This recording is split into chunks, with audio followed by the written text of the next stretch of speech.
तो उसका 1 मोल का मास तो 27 ग्राम्स रहता है, इसमें 1 ग्राम में 1 मोल कैसा आया? अरे 1 ग्राम नहीं है बेटा, वही तो मैं बताना चाहती हूँ। ये 1 ग्राम आयन है। लास्ट सेकेंड लेक्चर जो हमने किया था, सेकेंड लेक्चर देखो, I explain you the concept of 1 gram atom. Guys, they are having 1 gram atom of Fe. ये वो सागर Full of Fe. Somebody's audio is on. Please switch off.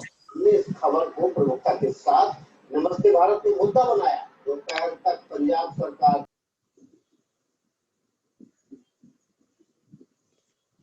Yeah, so get back. So I was discussing this कि 1 gram atom of Fe दिया है तो वो 1 मोल होता है. अगर इसको 1 ग्राम Fe है ऐसा किसी प्रॉब्लम में आपको बताना है तो उसमें लिखेंगे 1 ग्राम of Fe. This means amount equal to 1 gram and 1 gram atom लिखा है back to back या 1 gram molecule लिखा है. 1 gram molecule of water is 1 mole of water. तो ग्राम मॉलिक्यूल, ग्राम एटम के डेफिनेशंस करवाए हैं, फॉर्मूला करवाए मैंने और प्रॉब्लम्स भी करवाए हैं. तो अभी भी किसको कंफ्यूजन है? तो इस प्रॉब्लम में 1 ग्राम आयन दिया है. That doesn't mean 1 gram of aluminium. No, 1 gram iron means 1 mole of aluminium.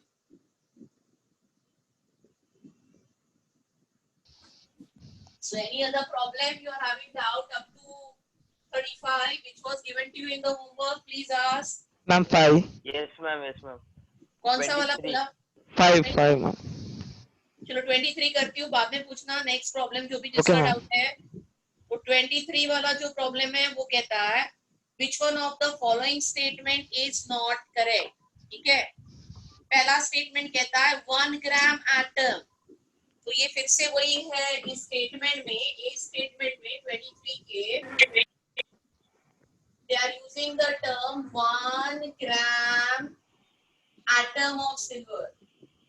ये 1 gram atom of silver क्या हो जाता है? 108 mole of it. And 1 mole will be equal to its gram atomic mass, which is 108 grams. समझ में आ रहा है? हाँ मैम. ये ए स्टेटमेंट जो दिया है ये करेक्ट है. 1 gram atom of silver equals to 108 gram. दूसरा स्टेटमेंट है 1 mole of CO2 and ammonia at NTP occupy same volume. Yes ma'am. ये हमने अवोगैड्रोस हाइपोथेसिस में देखा था ना कि अगर नंबर ऑफ मॉलिक्यूल सेम है तो उसका वॉल्यूम ऑक्यूपाइड भी क्या होगा? सेम होगा. 22.7. ये बी ऑप्शन भी करेक्ट है. सी ऑप्शन कहता है 1 mole of silver weighs more than 1 mole of zinc. तो 1 मोल ऑफ सिल्वर का जो मास होगा वो उसका ग्राम एटॉमिक मास होगा जो 108 है, और 1 मोल ऑफ जिंक का जो मास है वो 60 है अराउंड. तो what is heavier? Not 60, it's around 65. Zinc is 65 and silver is 108. तो क्या हेवियर है? Silver is heavier. So again your option C is correct. हमको क्या ढूंढना है? नॉट करेक्ट ढूंढना है. अभी डी ऑप्शन देखो. डी ऑप्शन कहता है 1 ग्राम मॉलिक्यूल ऑफ CO2. तो डी ऑप्शन में they are using the term 1 gram molecule. तो 1 gram molecule मतलब 1 mole CO2. We are having 1 mole of CO2 and 1 mole of CO2 का मास कितना होगा? How much this will weigh? Equals to its gram molecular mass, which is 44 grams. से कि ये जो है 1 gram molecule of CO2 is 44 times heavier than 1 molecule of CO2. तो अभी 1 molecule पे आते हैं. 1 molecule of CO2 जो होगा that will be equals to its gram atomic mass AMU. तो एक एटम का मास 44 है और एक मोल ऑफ एटम का मास 44 ग्राम्स है, and this is not 44 times this. तो ये जो डी वाला स्टेटमेंट है ये रॉन्ग है। It is clear? Statement D is wrong. Any other doubt anyone has? 5 ma'am. Question 5. Ma'am. Okay. पिछले बार के होमवर्क का होगा ना, चलो सॉल्व करें। हाँ मैम, पिछले बार का है ma'am. The question 5 says the molecular weight of green vitriol is M0. तो एक कंपाउंड है ग्रीन विट्रियोल, ओके, जिसका मॉलिक्यूलर मास, ग्रीन विट्रियोल होता है FeSO4.7 molecules of water of crystallisation, और इस प्रॉब्लम में हमको उसका मॉलिक्यूलर मास दिया है जो है MO। The weight of 10 raised to -3 Na molecule of it is। तो देखो कैसे सॉल्व करना है। आपको मॉलिक्यूलर मास दिया है जो है MO, ठीक है, so MO grams is molecular mass। I've given you formula to calculate mass of one molecule। तो मास ऑफ वन मॉलिक्यूल क्या होता है, जो मॉलिक्यूलर मास है उसको एवोगैड्रो नंबर से डिवाइड करो। तो एक मॉलिक्यूल के मास को एवोगैड्रो नंबर से डिवाइड करोगे तो जो आ जाता है वो एक मॉलिक्यूल का मास है। तो एक मॉलिक्यूल का मास आ गया। अभी mass of 10 raised to -3 Na molecules क्या होगा, so therefore I'm calculating mass of 10 raised to -3 Na molecules। तो एक मॉलिक्यूल का मास दिया है और इतने मॉलिक्यूल्स का पूछा है, तो मुझे क्या करना पड़ेगा, मुझे इस एक मॉलिक्यूल के मास को नंबर ऑफ मॉलिक्यूल से मल्टीप्लाई करना है। तो ये Na कट गया है ना, तो मेरा आंसर आ जाएगा MO into 10 raised to -3। Units क्या है, grams. So do I see this option? I don't see. No, But ma'am. I see option B. Milligrams. Yes. So what is MO into 10 raised to -3 grams? MO into 10 raised to -3 grams is nothing but MO milligrams. So this is the correct answer. Okay ma'am. So anyone has any other doubt? Ma'am, 33. 33, okay.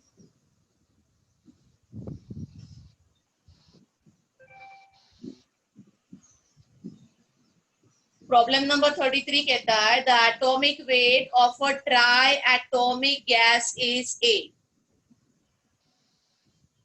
तो एक gas है जो triatomic है। Triatomic का मतलब क्या है, 3 atom से बना है ना, बट उसका एटॉमिक वेट दिया है।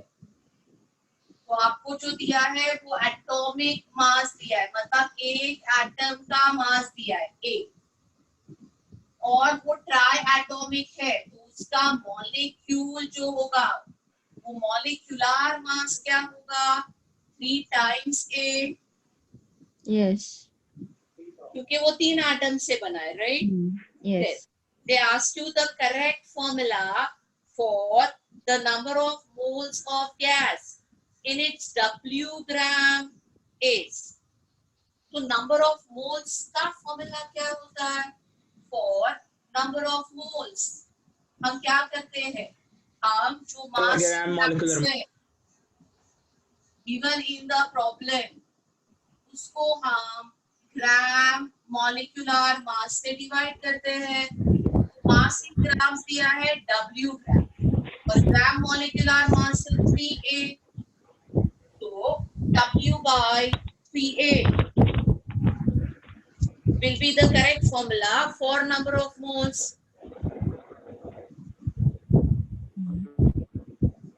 समझ में आ रहा है? Yes, ma'am. Any other doubt anyone is having? 25 फिर एक से बार एक बार 35 समझाओ, ध्यान दो। तो ये प्रॉब्लम में एटॉमिक मास, एक एटम का मास ए दिया है और ये बोला है कि ये जो गैस है ये ट्राई एटॉमिक है, मतलब 3 एटम से बना है। तो उसके मॉलिक्यूल का मास क्या होगा? 3 टाइम्स ए। क्या तक समझ में आया?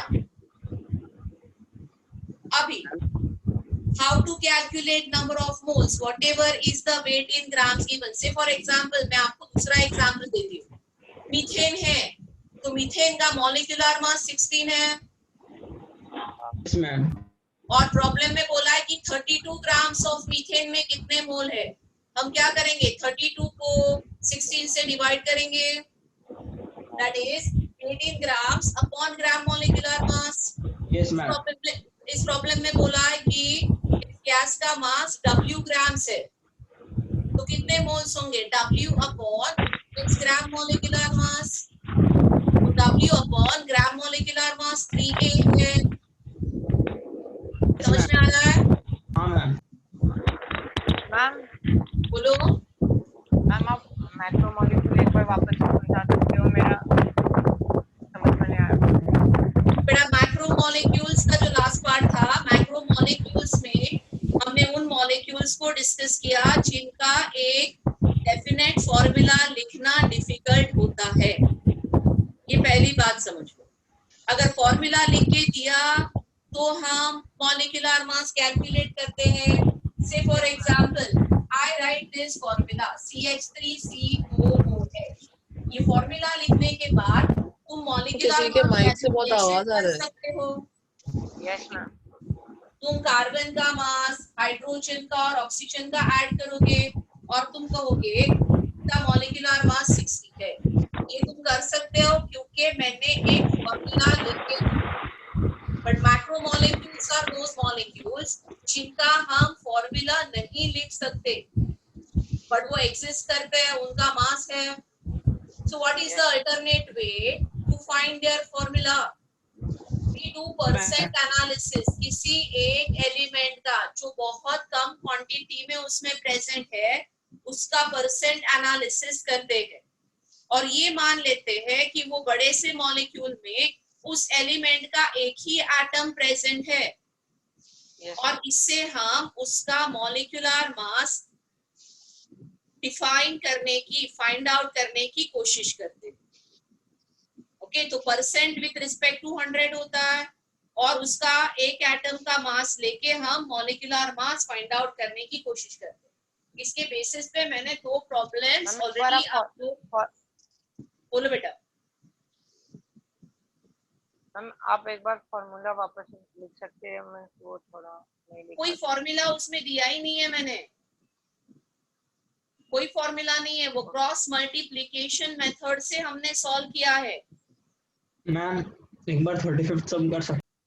कौन सा वाला?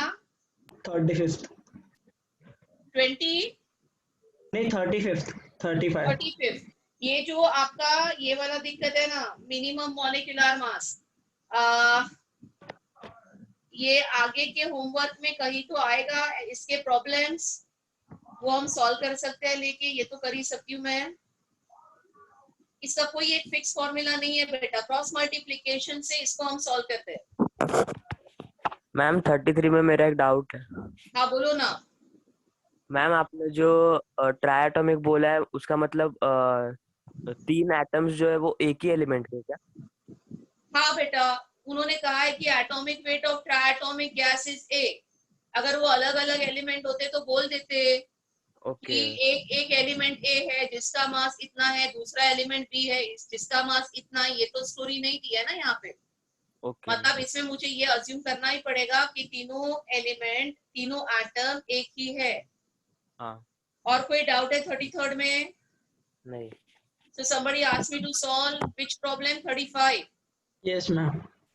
Okay, so 35 problem says how many moles of magnesium phosphate will contain 0.25 mole of oxygen atom. तो ये प्रॉब्लम फॉर्मूला के बेसिस पे है।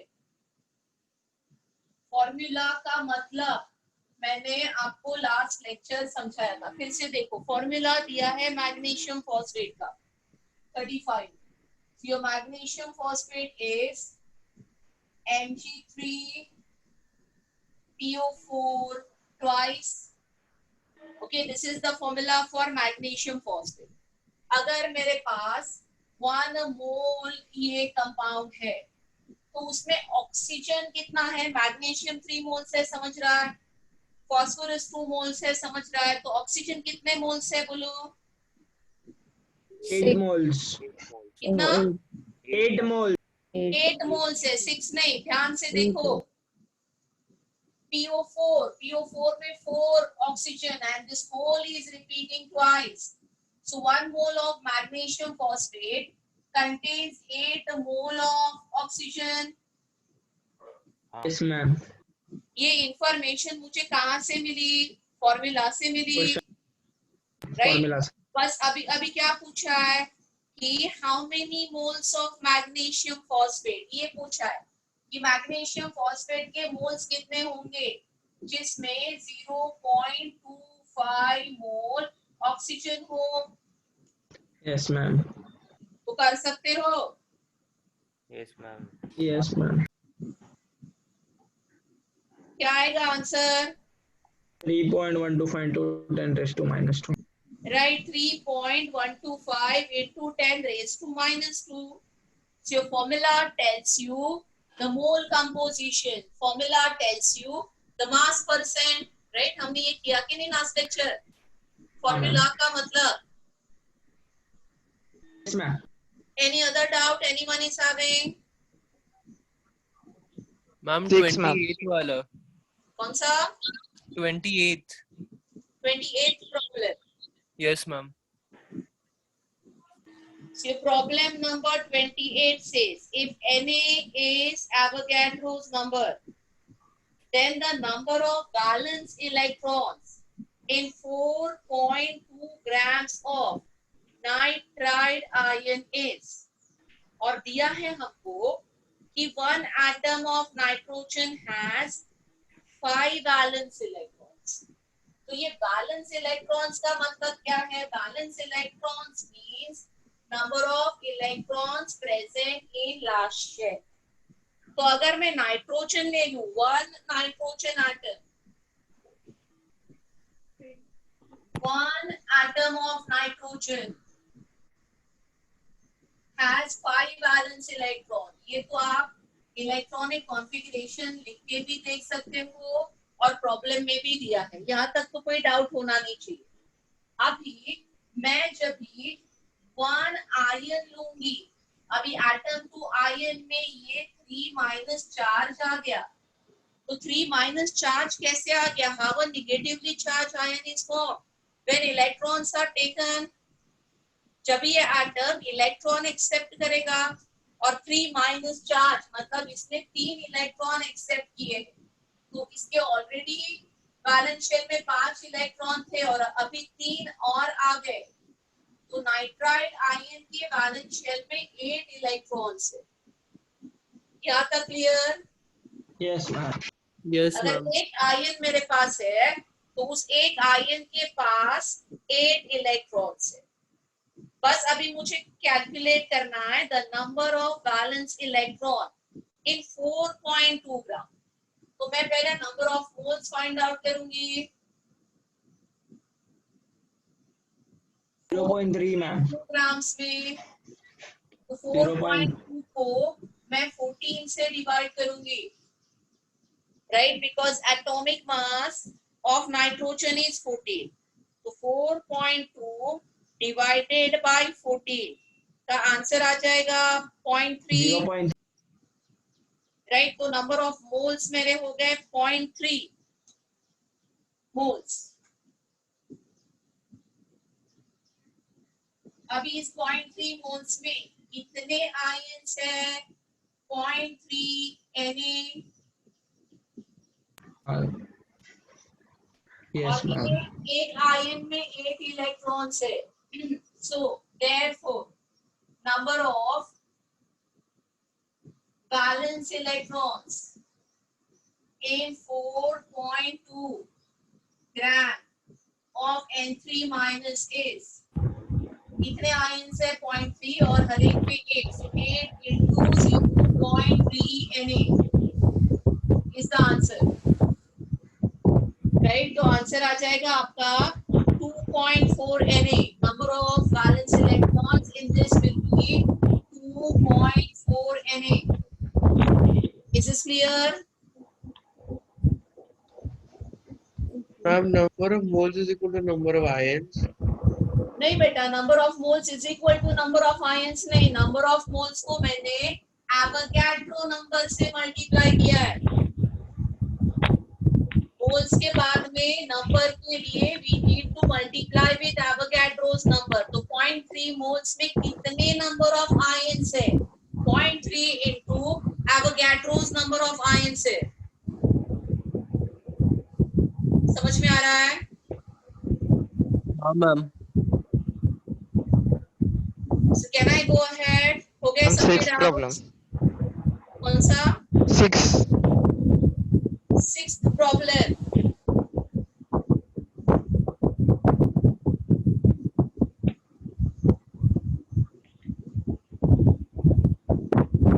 तो problem number 6 कहता है a sample contain 200 atoms of hydrogen, 0.5 gram atom of nitrogen. And 10 raised to minus 20 gram atom of oxygen.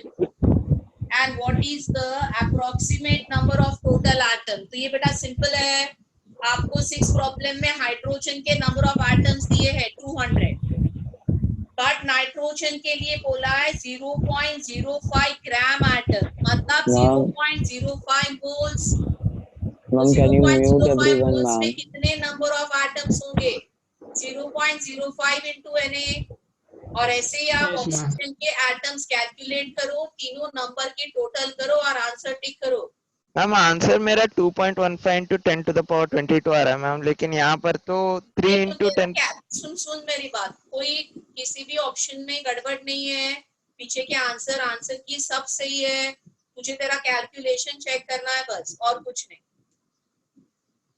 Answer right आता है आंसर टैली होता है तो just check you have done some silly mistake in addition nothing beyond that तुमने addition करते वक्त गड़बड़ की है और कुछ नहीं है इसमें ओके मैम ठीक है anything else I'm 28. Problem number 28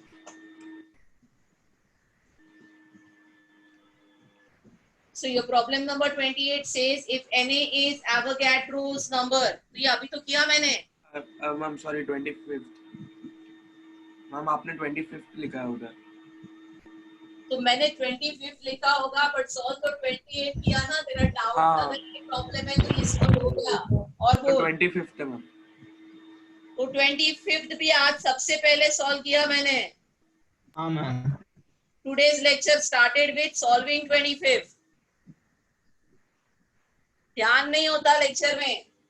ma'am थोड़ा लेट ज्वाइन किया है. हाँ लेट ज्वाइन किया तो क्या करूँ अभी फिर से सॉल्व करूँ वही प्रॉब्लम. नहीं ma'am. Start joining on time video में देख लेना रिकॉर्डिंग में ठीक है. और बोलो. 15 15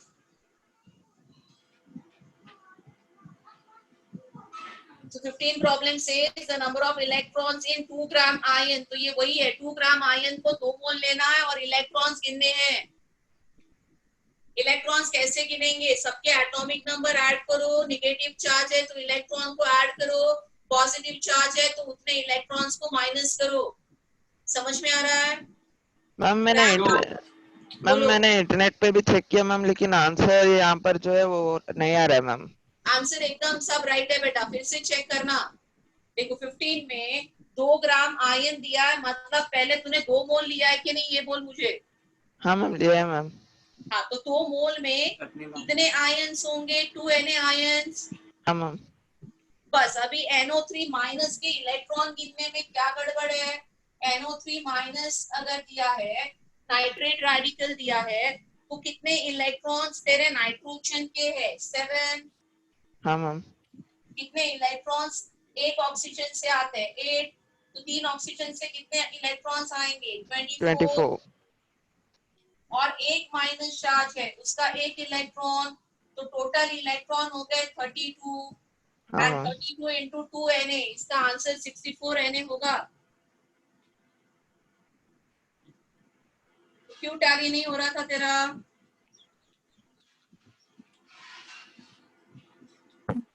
समझ में आया ये problem?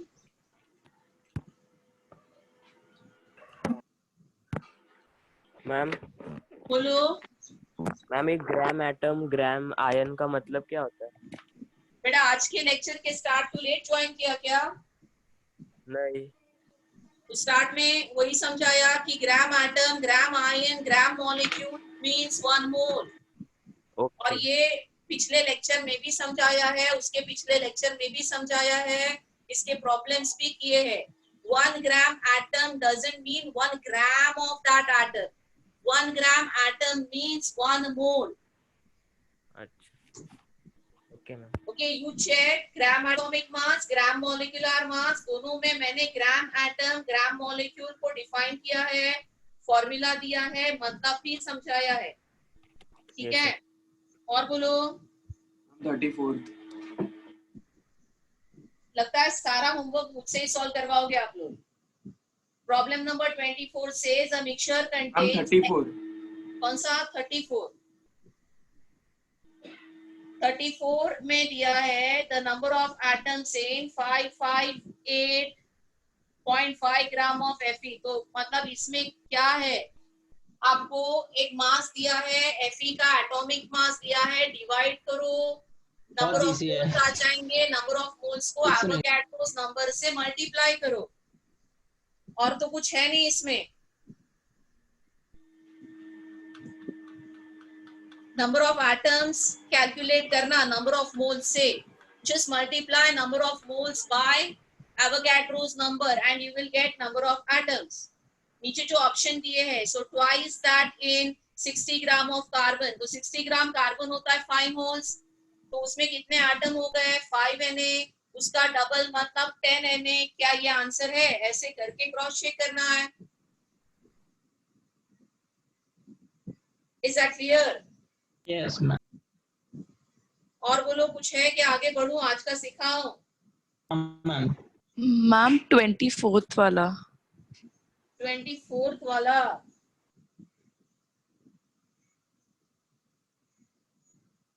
Problem number 24 says a mixture of n molecules of hydrogen and 2n molecules of methane.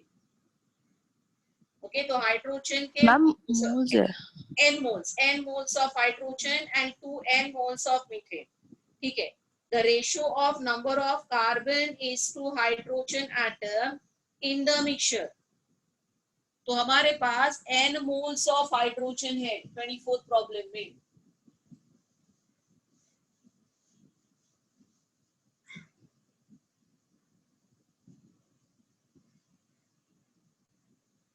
n moles of H2, ठीक है, तो n moles of H2 में n into Avogadro's number of molecules है, हाँ मैम। और इसमें 2n into Avogadro's number of H atoms है। हाँ मैम। तो मैंने H2 के हाइड्रोजन एटम्स कैलकुलेट किए, वो है 2n into Na। अभी मैं मीथेन पे आती हूँ। मीथेन दिया है 2n moles, 2n moles of methane है, मतलब 2n into Na molecules of methane। अभी देखो, 1 मोल अगर मीथेन है तो उसमें 1 मोल कार्बन है, तो 2 मोल मीथेन में कितना कार्बन है? 2 मोल कार्बन। हाँ मैम। और 2 मोल कार्बन में कितने एटम्स होंगे? 2 Na एटम्स ऑफ कार्बन। हाँ। अभी फिर से 1 मोल मीथेन में कितने मोल हाइड्रोजन है? 4 मोल। तो 2 मोल मीथेन में कितने मोल हाइड्रोजन होंगे? 8 मैम बट 2n है 2n मोल्स। तो 1 मोल में 1 मोल है तो 2n मोल में यहाँ पे 2n mole carbon and that will be 2n into Na moles of atom of C. ठीक है? अभी हाँ फिर से मैं 2n mole of methane लेती हूँ and that will have how many atoms? 2 into 2n into 4, right? 8n mole of hydrogen. इसमें कितने हाइड्रोजन एटम्स रहेंगे? 8n into A mole of hydrogen. मेरे पास टोटल कार्बन के कितने एटम्स है? 2n into Na। हाँ है वो है 2n into Na, राइट? इस टू हाइड्रोजन कितना है? हाइड्रोजन जो H2 से आया है वो 2n है और जो मीथेन से आया है वो 8n Na है। तो टोटल कितना हो गया? 10n into Na।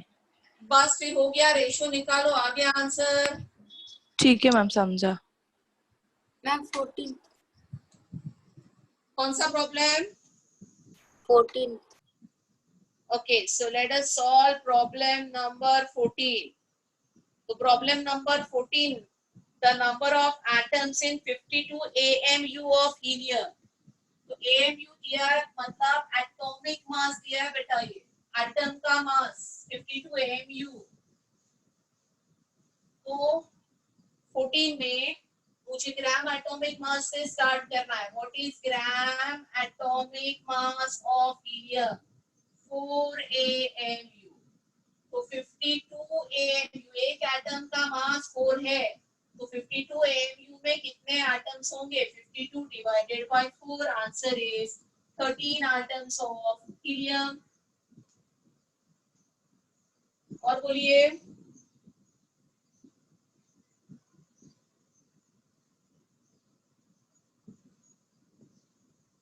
हो गया, आगे सिखाओ।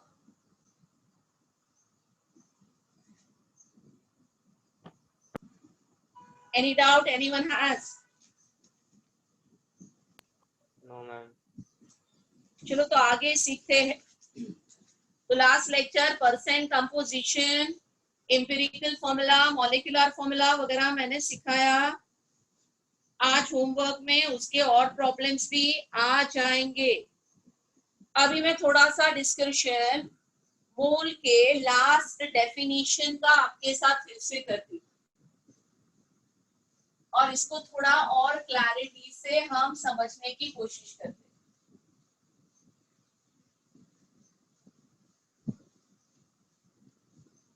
So the last definition which we understood from Avogadro's hypothesis is कि अपने पास अगर 1 mole of कोई भी गैस है तो that occupies 22.4 liter volume at SCP।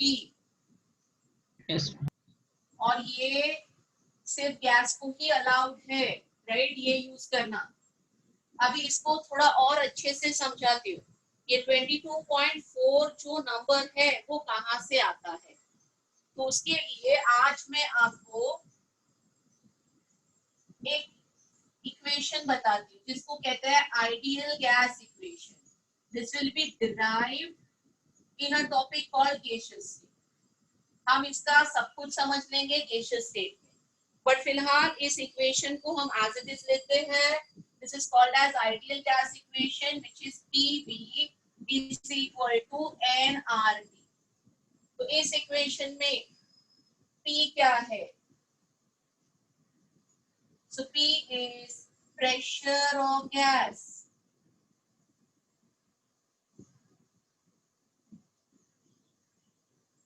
V is volume of gas। तो प्रेशर वॉल्यूम इनवर्सली प्रोपोर्शनल है। T is temperature of gas.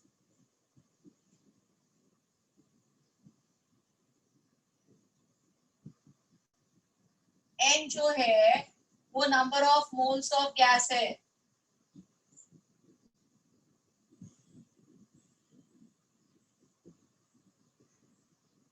और ये जो R है इसको कहते हैं यूनिवर्सल गैस कांस्टेंट. ये कांस्टेंट होता है.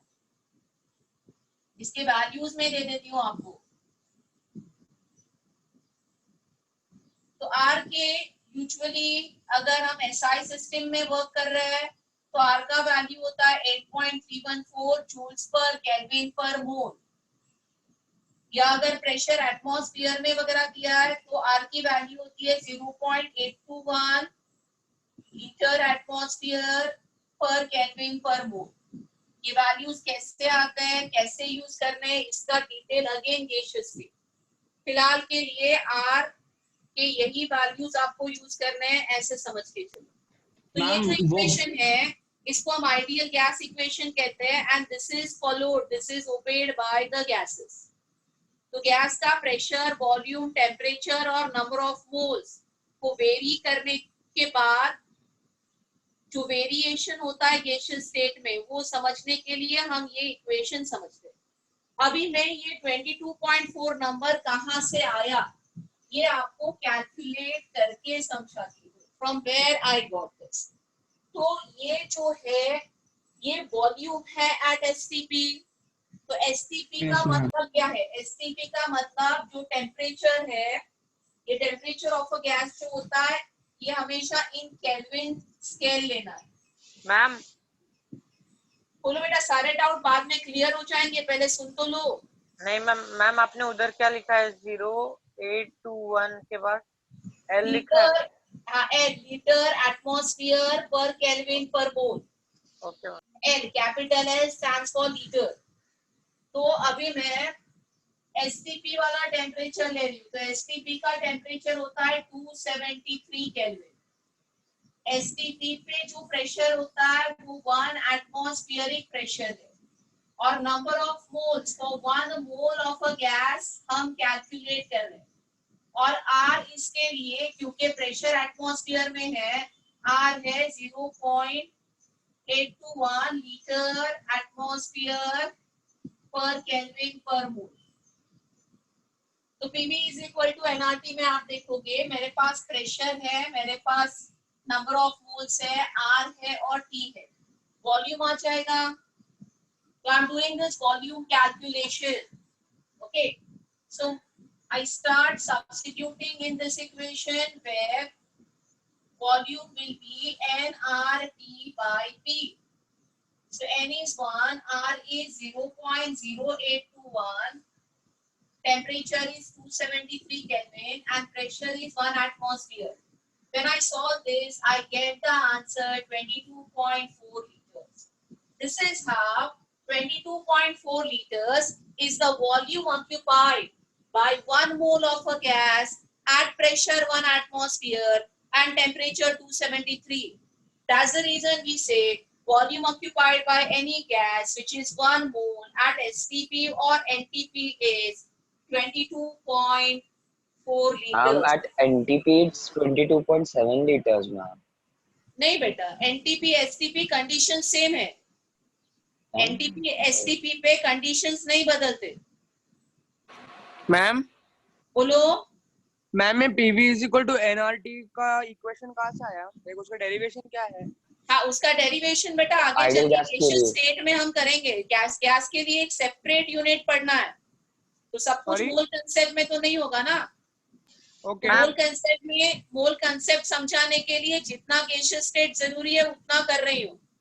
आगे चल के एक सेपरेट यूनिट है गैसियस स्टेट, उसमें ये कहाँ से आया, कैसे डिराइव हो गया, सब समझ लेंगे. और बोलो. Okay ma'am. मैम ये आपने बता दिया एसटीपी पे, मतलब अगर टेम्परेचर और प्रेशर चेंज हुआ तो सब गैस का वॉल्यूम सेम रहेगा? एब्सोल्युटली नहीं. टेम्परेचर और प्रेशर चेंज हो गया तो गैस का वॉल्यूम चेंज हो जाएगा.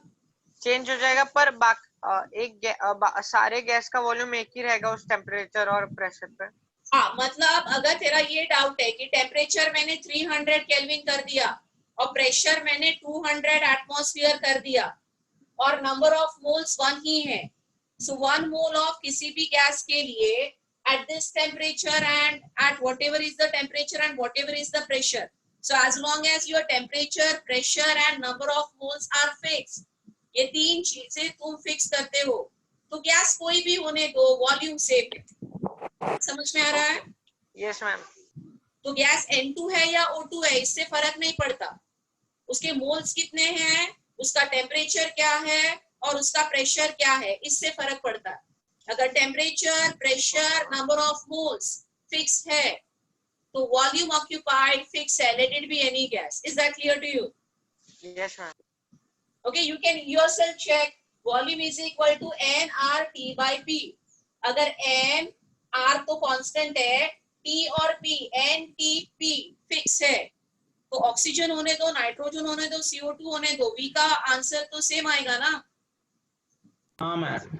समझ में आया? मैम तो मैम ये 22.4 मेरा पूरा एम इतना ही था अभी. ओके कि ये 22.4 जो बिना प्रूफ किए मैंने आपको बोला यूज करो. कहाँ से आता है ये समझाया.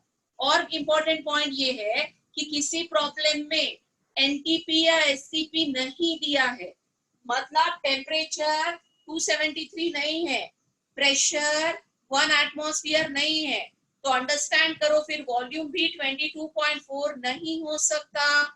Volume will accordingly change. ये जो 22.4 हम लेते हैं वो इसी टेम्परेचर पे और इसी प्रेशर पे वैलिड है. That too for 1 mole of a gas. Anything in this will change. 22.4 number will change. Do you agree to this? Yes ma'am. तो ये important point आपको समझाना था. तो जब भी आप 22.4 वाला definition, ये वाला definition use करोगे, 2 चीजें ध्यान में रखनी है. Am I using for gas?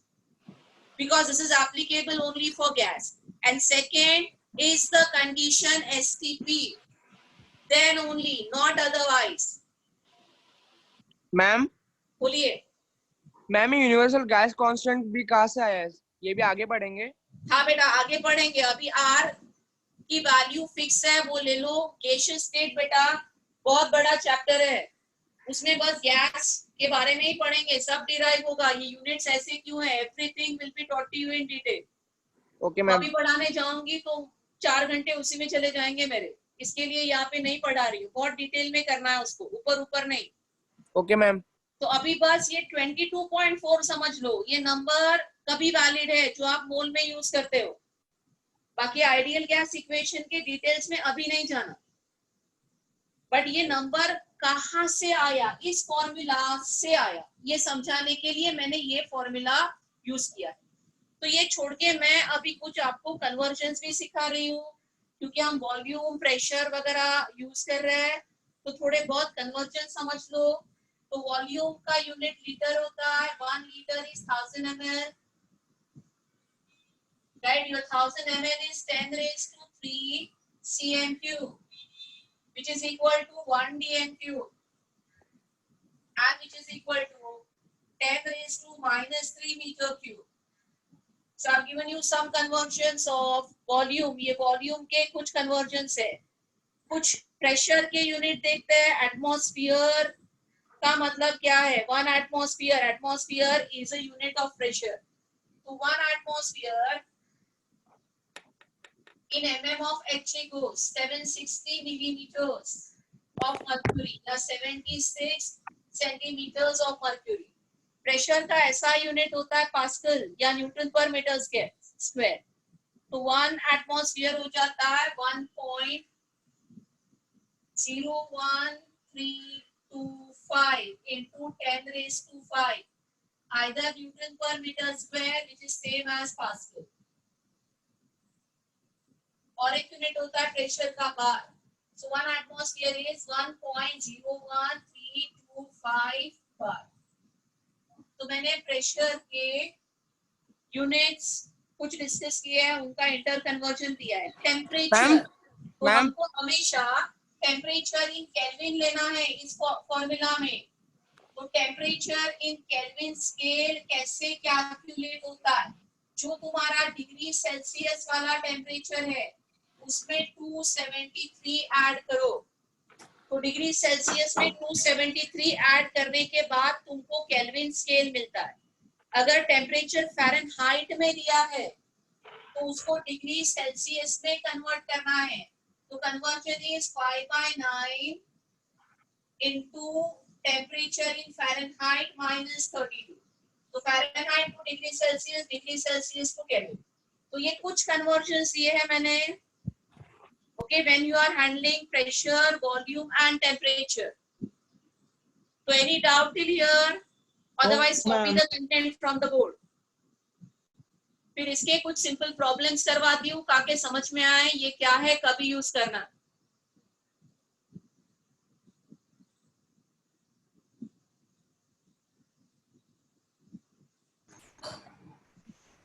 Miss temperature kelvin में क्यों यूज होता है? इसको थर्मोडायनामिक स्केल कहते हैं, ये भी प्रूव करेंगे आगे चल के गैसियस स्टेट में। मैम वो MMHg वाला वो कौन सा यूनिट है? बेटा प्रेशर एक्चुअली जो मेजर होता है ना एटमॉस्फेयर, वो बैरोमीटर से मेजर होता है। बैरोमीटर में एक्चुअली मर्क्यूरी भरा जाता है और मर्क्यूरी कॉलम में कितना राइज होता है वो एक्चुअली मेजर किया जाता है। तो millimetre of rise in mercury. So 1 atmosphere में मर्क्यूरी कॉलम में मर्क्यूरी 76 सेंटीमीटर तक राइज होता है या 760 मिलीमीटर तक राइज होता है। So mm of He is a unit to measure atmospheric pressure. Ma'am उसी लाइन में लास्ट में क्या लिखा है? 1.01 325 bar. Bar also is a unit to measure pressure. Okay ma'am.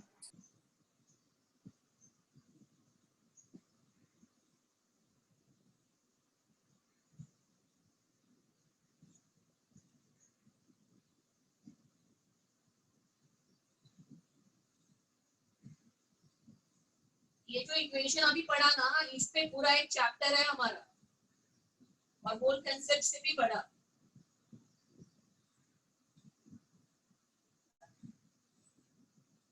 बस अभी ये डेफिनेशन थोड़ा सा समझाने के लिए हमने ये इक्वेशन को यूज किया है। इसका डिटेल हम गैसियस स्टेट में करेंगे। मैम वो आइडियल गैस इक्वेशन के लिए वो यूनिवर्सल गैस कांस्टेंट में वो सेकंड वाला यूज करना है ना? हाँ, अभी कैसे फिलहाल क्या करो, प्रेशर का यूनिट एटमॉस्फेयर है तो ये सेकंड वाला यूज करना, और प्रेशर का यूनिट एसआई है मतलब न्यूटन पर मीटर स्क्वायर या पास्कल, तो ये SI unit, joules is SI unit, इसको यूज करना। मैम पास्कल का मतलब न्यूटन मीटर स्क्वायर होता है। हाँ बेटा। मैम बोलो। मैम प्रेशर का यूनिट टॉर्स भी होता है तो उसका भी वैल्यू है? हाँ बेटा, प्रेशर का यूनिट अगर टॉर में लेना है तो 1 एटमॉस्फेयर इज 760 टॉर। यहाँ पे देखते 1 एटमॉस्फेयर टॉर में is same as mm of Hg, ये 760 टॉर। Okay ma'am.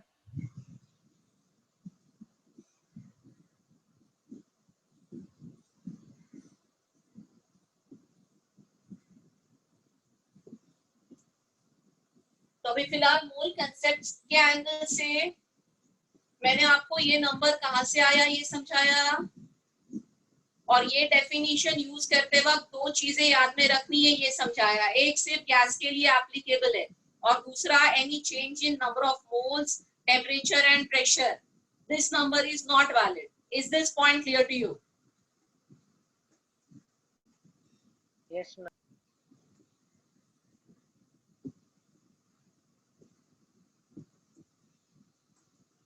चलो तो अभी आगे बढ़ते हैं हम। अभी आगे मैं एक दो छोटे छोटे प्रॉब्लम करवाती हूँ इसी कंसेप्ट को क्लियर करने के लिए, फिर कुछ और करेंगे। ठीक है, I am clearing this side of the board.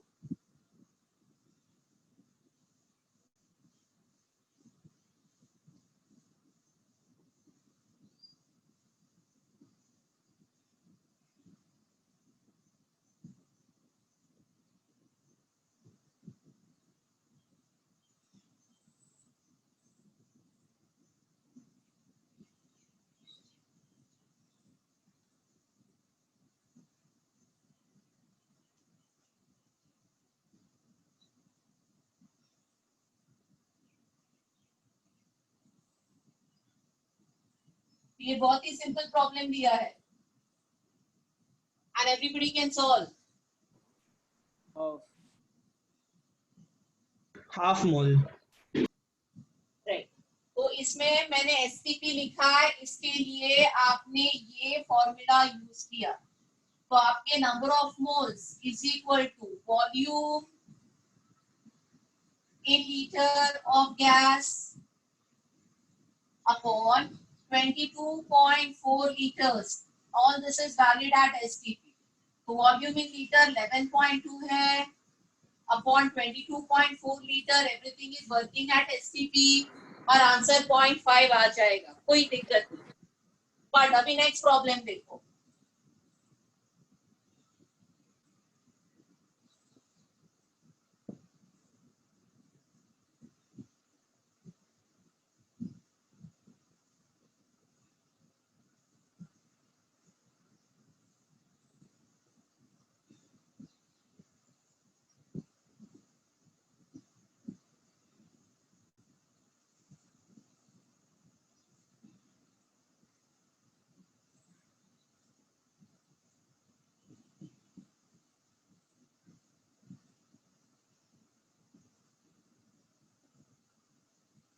अब ये नेक्स्ट प्रॉब्लम पढ़ के मुझे बताओ, can I use this formula? No ma'am. No ma'am.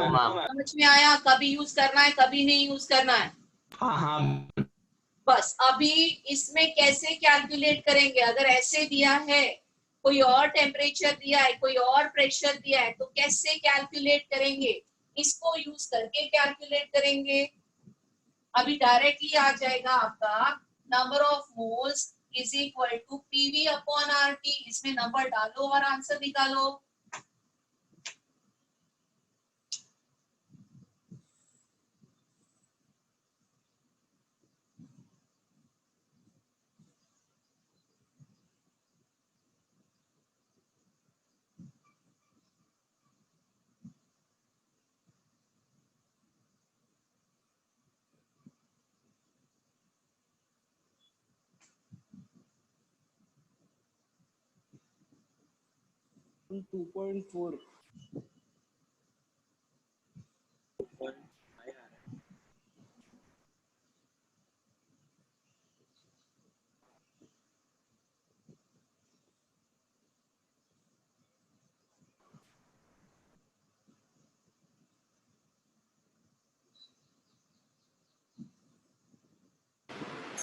Ma'am 0.24 moles.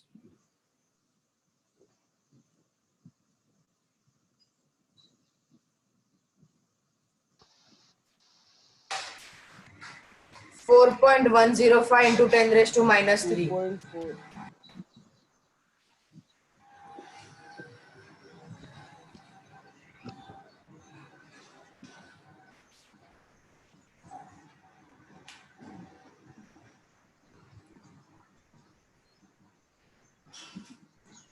2.4 2.4 है।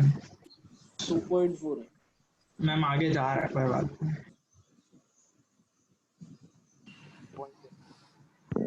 मैम 2.4।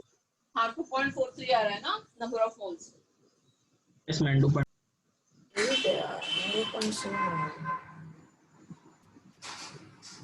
तो मुझे आपको ये समझाने का एक ही रीजन था कि आपको क्लैरिटी से समझे कि ये जो हम मोल का डेफिनेशन यूज करते हैं उसको कभी यूज करना है, कभी नहीं यूज कर सकते, इतना ही एम था। तो is that clear to everybody?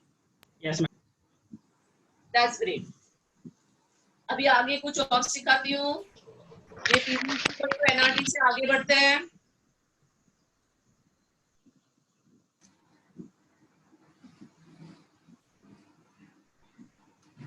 Let us go ahead.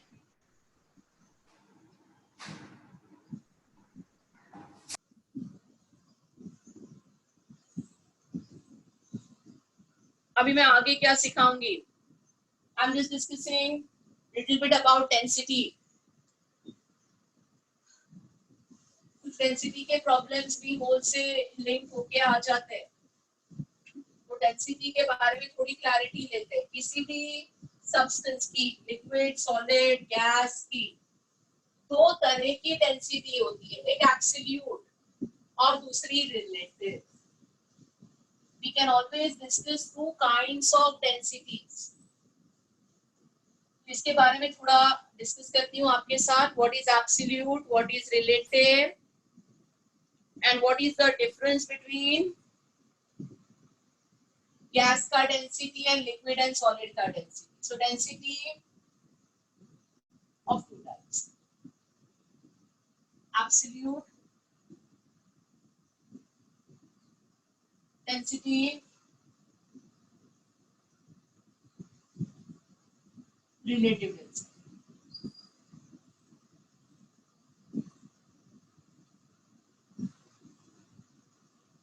तो अभी पहले लिक्विड और सॉलिड्स की बात करते हैं.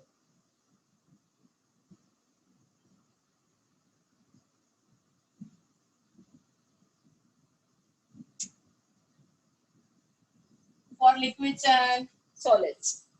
तो liquids and solids के लिए absolute density क्या है? वही फॉर्मूला जो आपने स्कूल में यूज किया है. Your absolute density is mass by volume.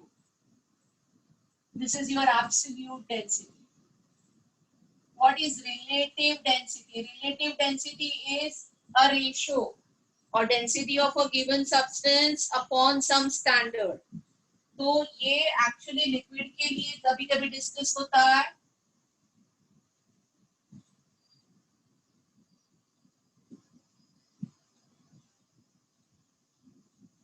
और ये जो रिलेटिव डेंसिटी है उसको लिक्विड के लिए स्पेसिफिक ग्रेविटी भी कहा जाता है.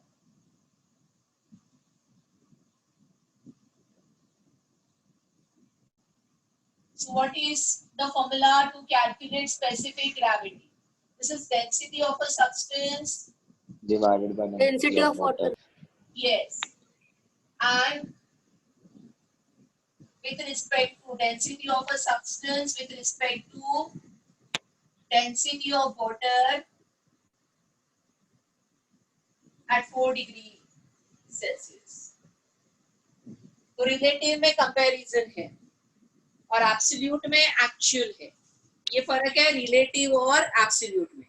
अभी मैं ध्यान देना, अभी मैं आपको गैस के लिए क्या चेंज होता है, कैसे चेंज करना है ये समझाती हूँ. What is the whole meaning of density absolute for a gas? अभी for gas हम डिस्कस करते हैं. For gases.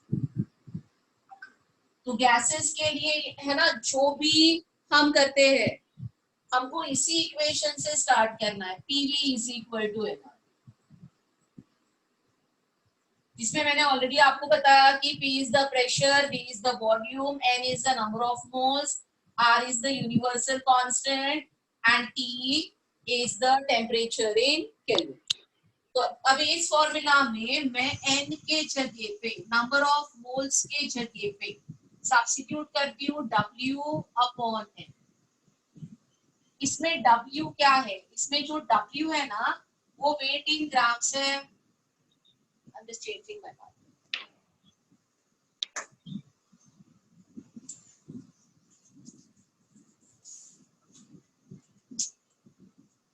तो इसमें जो W है ना वो है वेट इन ग्राम्स.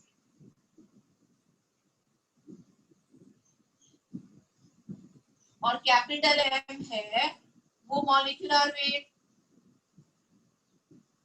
तो ये हमने फॉर्मूला देख ही लिया है कि आपके वेट इन ग्राम्स को मॉलिक्यूलर वेट से हम डिवाइड करते हैं तो नंबर ऑफ मोल्स आ जाते हैं.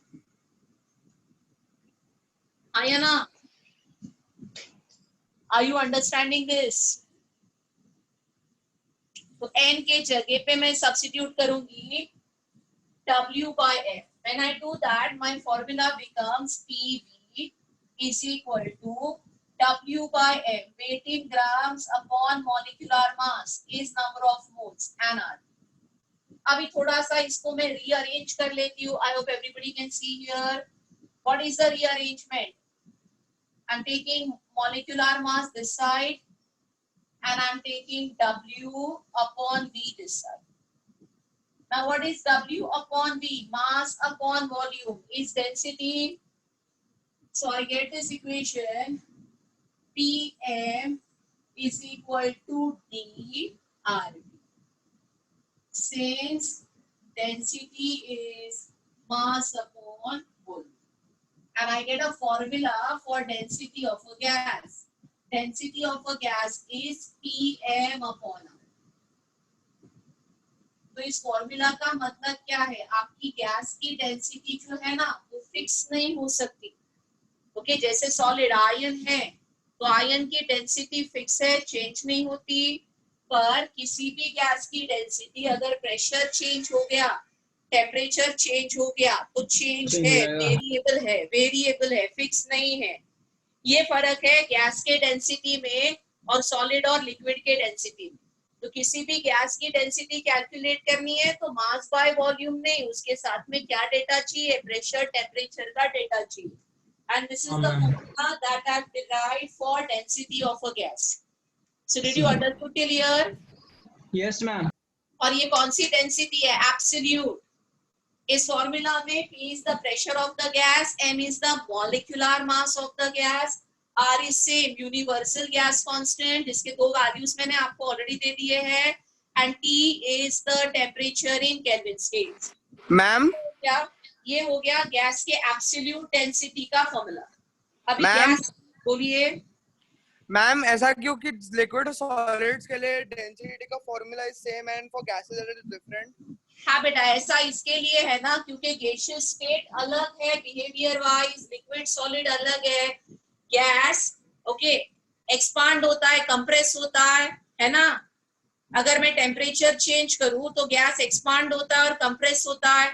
क्या तेरा सॉलिड होता है?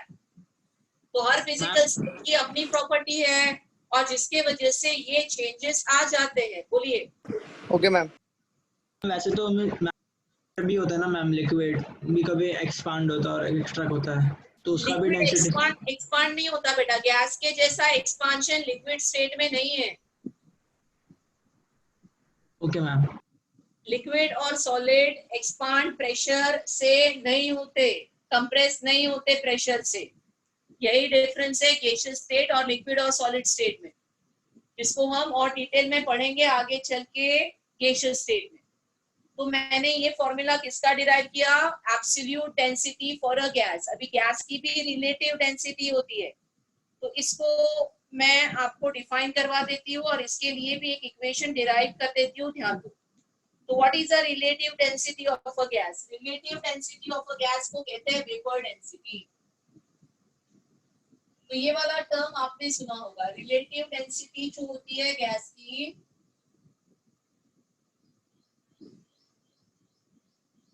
is called as vapor density of a gas. So relative का अगेन मतलब वही है, कंपेयर करना है. तो ये हम किससे कंपेयर करते हैं? This is the density of a gas with respect to hydrogen gas. But क्या सेम होगा? At same temperature and pressure. So relative density is defined as density of gas with respect to hydrogen gas at same temperature and pressure. So when I'm using this formula for vapor density, तो देखो vapor density का मेरा formula क्या हो जाएगा? Vapor density is nothing but density of a gas. गैस की density upon density of hydrogen. Comparison है density of a gas upon density of hydrogen. अभी इसको मैं डेंसिटी के जगह पे PMRT सब्स्टिट्यूट करती हूँ. तो डेंसिटी ऑफ अ गैस के जगह पे आ जाएगा pressure of a gas, molecular mass of a gas upon RT and denominator में आ जाएगा pressure of hydrogen, molecular mass of hydrogen upon R.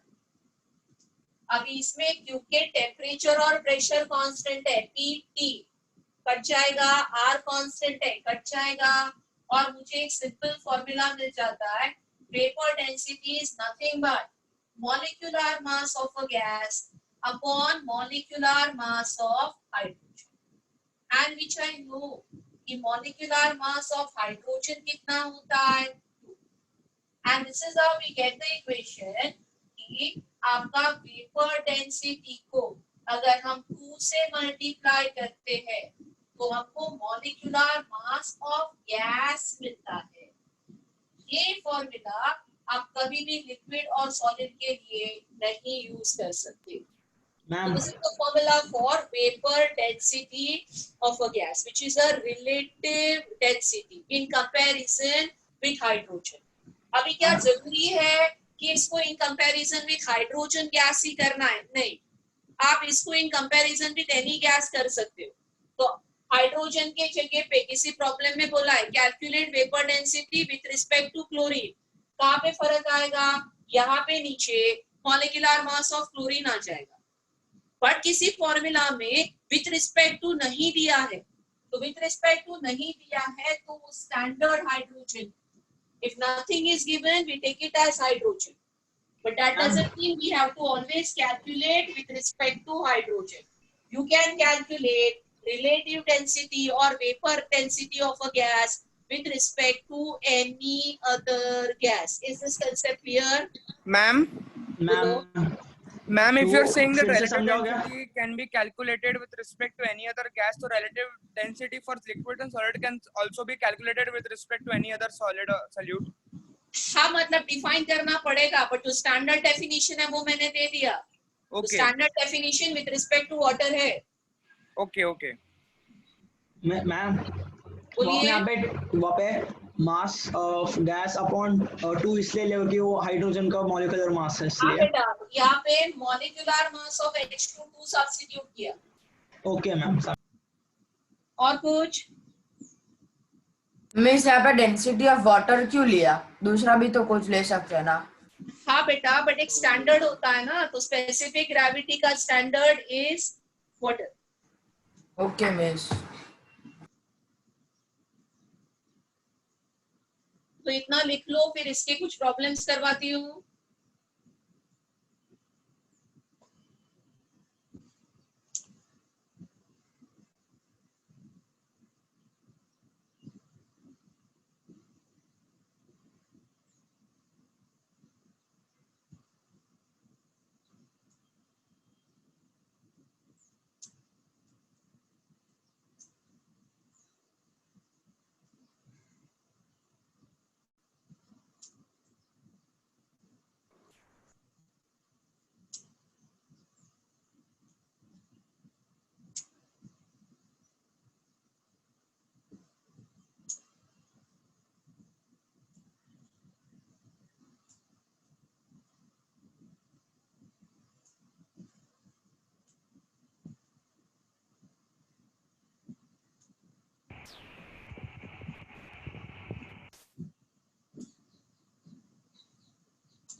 हो गया लिखे?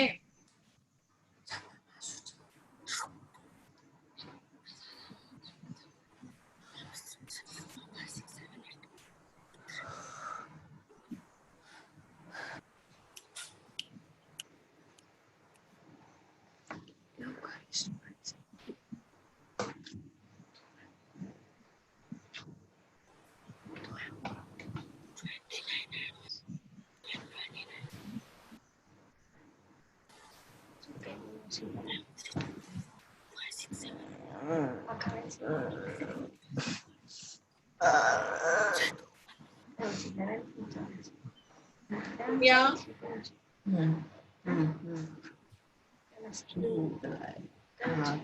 મને કઈ ખાવા મળશે આજે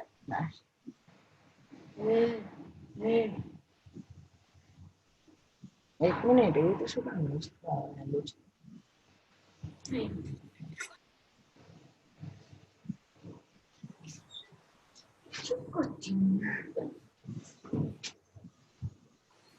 हाँ तो रहे हैं हो गया? हाँ तो चलो सिंपल प्रॉब्लम देती हूँ. रात जा मग भरावा છે થોડા બેંગન લોટ વાળું પપ્પાએ ઓલા દિવસે જેવું બનાવ્યું इसका ऑडियो ऑन है बेटा, ऑफ करो. घर का सब सुनाई दे आपके.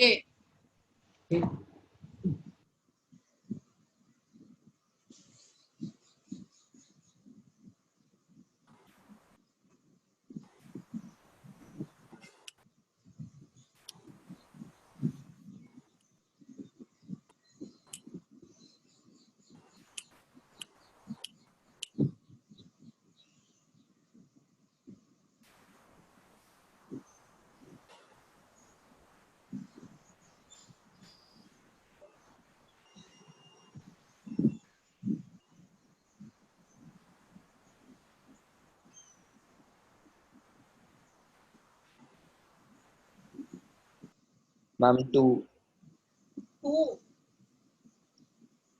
कहाँ से आ जाएगा? मैम SO3 और SO2 मैम इट्स SO3 और SO2 I can't see SO3 sorry 2.5 right. तो आपको सिंपल सा फॉर्मूला समझ गया है. Vapour density of any gas is molecular mass of that gas upon molecular mass of standard, right? तो SO3 का molecular mass calculate करोगे जो ये करता है मैम 2.5 और ऑप्शन 32 और आंसर आ जाएगा 2.5. Simple, right? और आपको क्लैरिटी से समझ रहा है कि अगर ये विथ रिस्पेक्ट टू हाइड्रोजन नहीं होता, सॉरी ऑक्सीजन नहीं होता, हाइड्रोजन होता, तो ये आंसर चेंज होगा, right? So it doesn't have a fix value. It all depends upon what is the standard that you take. Relative है, रिलेटिव का स्टैंडर्ड बदल गया तो वेपर डेंसिटी बदल जाएगी. Okay, so next I am giving you calculate vapour density of air. और जिसमें दे रही हूँ कि नाइट्रोजन 80% लेना है और बस ऑक्सीजन 20% लेना है. दो ही चीजें लिखनी है.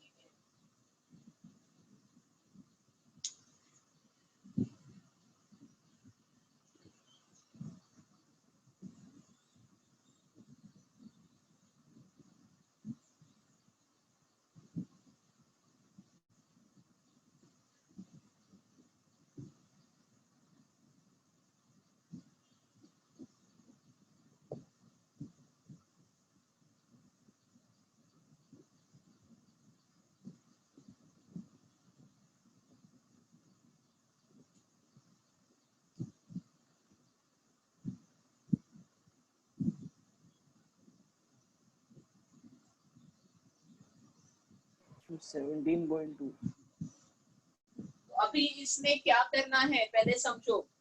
इसके फॉर्मूला में तो मुझे मॉलिक्यूलर मास ऑफ एयर चाहिए, बट एयर एक मॉलिक्यूल से नहीं बना है. तो जब भी मिक्सचर ऑफ गैसेस होगा तो आपको कैलकुलेट करना पड़ेगा average molecular mass of mixture.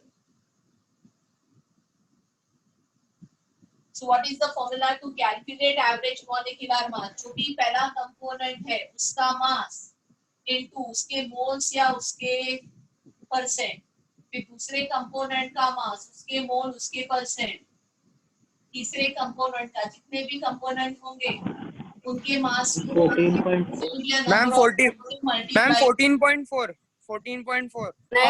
आ जाएगा टोटल नंबर ऑफ मोल्स, ठीक है। तो ये फॉर्मूला से पहले हम कैलकुलेट करेंगे average molecular mass of air.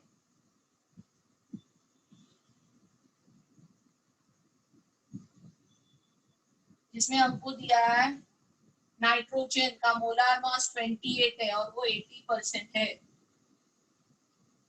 और ऑक्सीजन 32 है और वो 20% है, और डिवाइड बाय 100 हो जाएगा। तो इससे मुझे आ जाएगा average molecular mass of air, which will come out to be 28.8। और फिर मैं वेपर डेंसिटी कैलकुलेट करेंगे। तो वेपर डेंसिटी हो जाएगा मॉलिक्यूलर मास ऑफ एयर जो कि एवरेज है upon molecular mass of H2। So 28.8 upon 2 and the answer will come 14.4. Is that clear to you?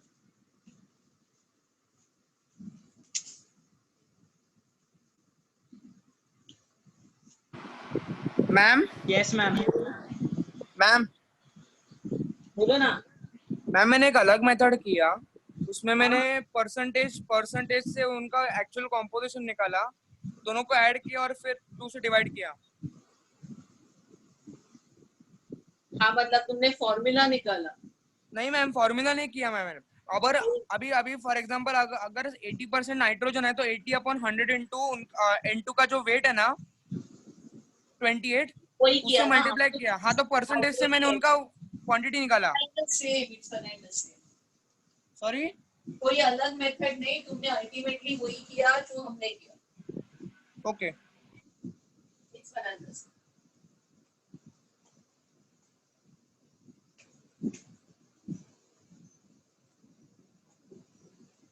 ये सॉल्व करो।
Try solving this.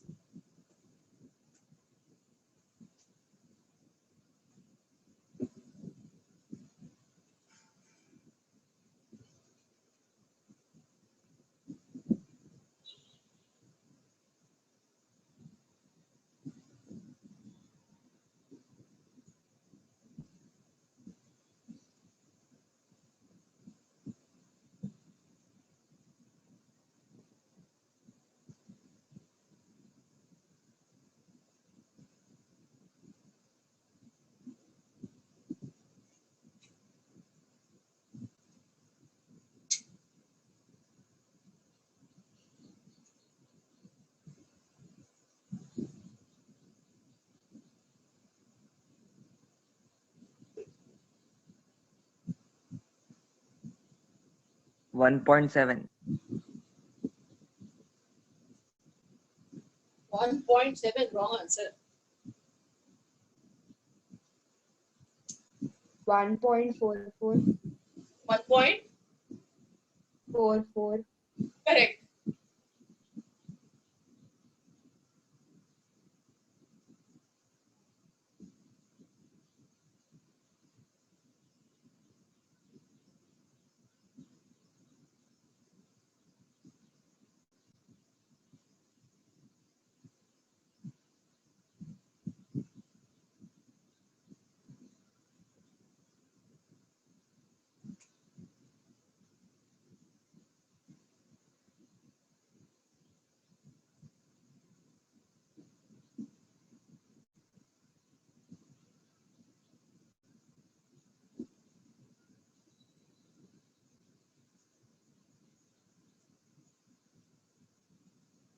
तो इस प्रॉब्लम में दो कंसेप्ट इन्वॉल्व है. इस प्रॉब्लम में फॉर्मूला नहीं दिया है ऑक्साइड का, और क्योंकि फॉर्मूला नहीं दिया है आपको मॉलिक्यूलर मास आप कैसे कैलकुलेट करोगे वेपर डेंसिटी के लिए. तो सबसे पहले जो भी डेटा दिया है उससे आप फॉर्मूला कैलकुलेट करो. So you are having two elements, one is nitrogen, another is oxygen. Nitrogen का परसेंट दिया आपको 30.4, तो ऑक्सीजन का परसेंट आ जाएगा 69.6. दोनों का परसेंट आ गया तो उससे आप एटॉमिक रेशियो निकाल सकते हो. तो नाइट्रोजन का एटॉमिक रेशियो होगा 30.4/14 और ऑक्सीजन का होगा 69.6/60. और इस एटॉमिक रेशियो से एक सिंपलेस्ट रेशियो आ जाएगा जो आपका एम्पिरिकल फॉर्मूला होगा. राइट, तो आप आराम से इससे फॉर्मूला आपका आ जाएगा. मैम मैक्रो मॉलिक्यूल्स के मेथड से नहीं कर सकते? हाँ, उससे भी कर सकते हैं. मैम एक बार आप उससे कर सकते हो क्या उससे मैम? भी हो सकता है. मैम एक बार आप उससे कर सकते हो क्या मैम, वो वाले मेथड से भी? हाँ, उससे भी कर सकते हो. माइक्रोमोलेक्यूल्स वाले मेथड से भी कर सकते हो और इससे भी कर सकते हो. बेसिकली आपको फॉर्मूला निकालना है. तो ये आ गया 2. मैम तो मुझे जो एम्पिरिकल, ध्यान दो बेटा, पहले ध्यान दो, बाद में डाउट पूछना. तो ये जो एम्पिरिकल फॉर्मूला है ये आ गया हमारे पास. इसका एम्पिरिकल फॉर्मूला आ गया NO2. अभी क्या यही मॉलिक्यूलर फॉर्मूला है? The hint given to me is one molecule of which contain one nitrogen atom. एक मॉलिक्यूल में एक नाइट्रोजन है. तो जो एम्पिरिकल है वही मॉलिक्यूलर फॉर्मूला है. बस अभी प्रॉब्लम खत्म. आपको मॉलिक्यूलर फॉर्मूला आ गया तो आप बोलोगे वेपर डेंसिटी इसकी जो होगी वो मॉलिक्यूलर मास ऑफ NO2 को मॉलिक्यूलर मास ऑफ O2 से आपको डिवाइड करना है. तो मॉलिक्यूलर मास ऑफ आपका NO2 है 46 और आपका O2 है 32 and the answer will be 1.44. And you can use any alternate method to calculate the formula. I gave you this method because I discussed this method with you in the last lecture. Can you once do it with the method of macromolecules, because I'm not getting it correct. I don't know the method. Macromolecule से भी correct ही आना चाहिए. Macromolecule method में आपको जब भी total molecular mass आ जाएगा direct. Yes ma'am, that's why 4 grams है तो 100 है, तो 14 ग्राम्स है तो कितना? So 14 into 100 upon 30.4. Yes ma'am, I remember. Ma'am, I was doing the exact opposite. क्या?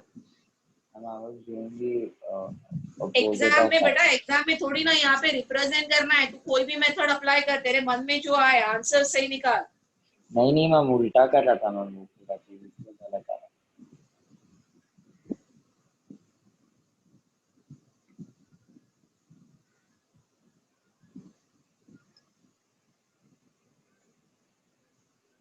समझ में आया ये problem?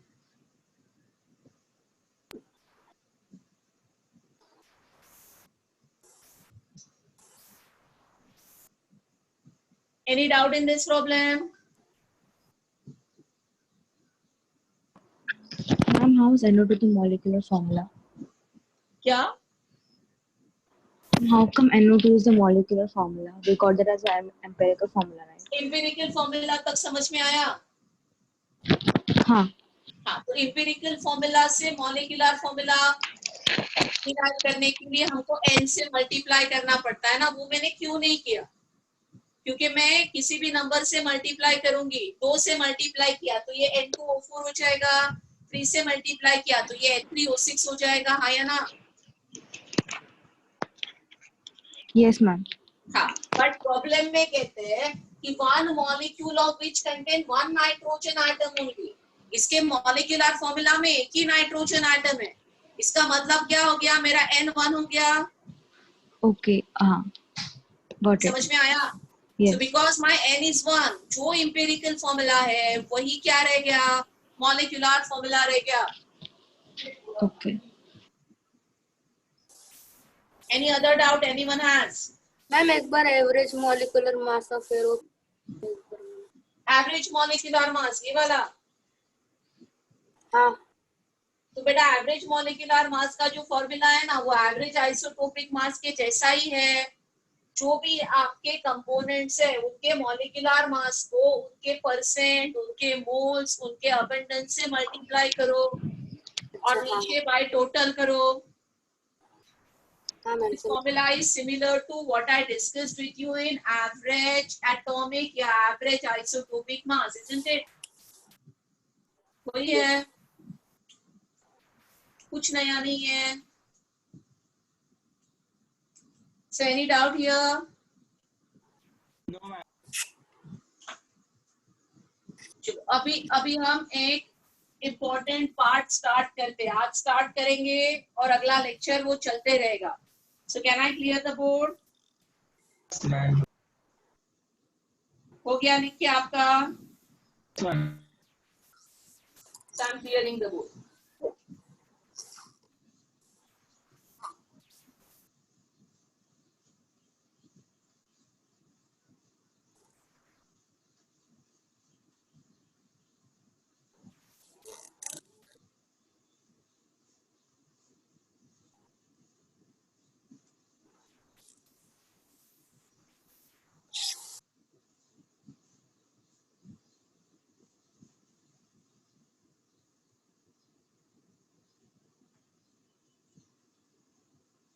So we start with stoichiometry. स्टोइशियन का मतलब होता है एलिमेंट्स और मेट्री मतलब मेजरमेंट। तो स्टोइशियोमेट्री क्या है? बेसिकली स्टोइशियोमेट्री में हम किसी भी रिएक्शन को एक्चुअल परफॉर्म करने से पहले जो कैलकुलेशंस करते हैं वो हम सीखते। तो मैं पहले आपको समझाऊं कि कोई भी रिएक्शन प्रैक्टिकली जब भी हम लैब में करते हैं, why we have to do calculations, calculations करने की जरूरत क्या है। और उसके भी पहले आपने बैलेंस केमिकल रिएक्शन तो देखे हैं, तो बैलेंस केमिकल रिएक्शन का मतलब क्या होता है। तो let us start understanding stoichiometry by taking a balance chemical reaction. So I'm just taking a reaction combustion of methane. तो कंबशन मतलब जो भी ऑर्गेनिक कंपाउंड है उसको हमको एक्सेस ऑफ एयर या ऑक्सीजन के साथ हीट करना है, and that will undergo combustion, break down, giving you carbon dioxide and water. इसमें मीथेन गैस है, ऑक्सीजन गैसियस है, CO2 गैसियस है और वाटर का फिजिकल स्टेट लिक्विड। तो ये एक बैलेंस कंबशन बैलेंस रिएक्शन मैंने बोर्ड पे लिखी है। No, ma'am, you haven't balanced it, ma'am.